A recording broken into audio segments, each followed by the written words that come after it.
Recientemente han cambiado las cosas para los pilotos de dron en Pattaya y creo que merece la pena contarlo cuanto antes, porque durante meses conseguir una autorización de vuelo aquí era imposible.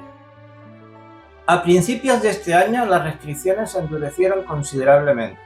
Muchos lugares donde antes se podía volar dejaron de aprobar solicitudes y los rechazos empezaron a convertirse en algo habitual. De hecho, hace muy poco publiqué un vídeo explicando por qué se había vuelto tan difícil volar un dron en el Golfo de Tailandia durante 2026.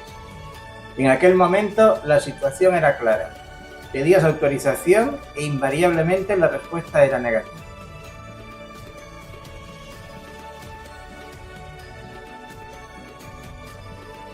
Sin embargo, en los últimos días algo ha cambiado, sin ningún anuncio oficial y sin que se haya comunicado ninguna modificación de la normativa.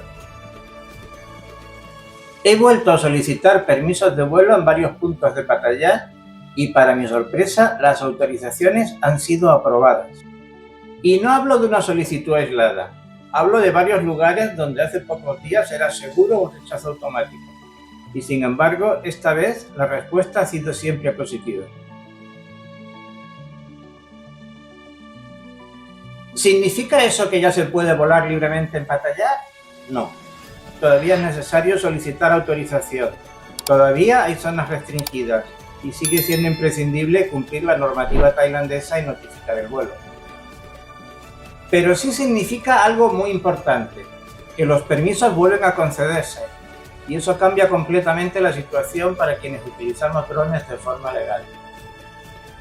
Personalmente, llevaba meses esperando una señal así, porque Pattaya tiene algunos de los lugares más interesantes para grabar desde el aire, y hasta ahora era imposible obtener autorización para hacerlo. En los próximos vídeos del canal veremos algunos de esos vuelos, entre ellos varios lugares muy conocidos de Pattaya que hasta hace poco estaban fuera de nuestro alcance.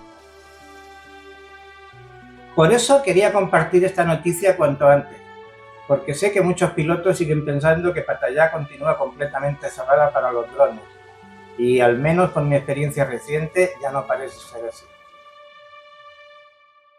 Si tú también vuelas drones en Tailandia, cuéntame en los comentarios cuál ha sido tu experiencia más reciente con las autorizaciones.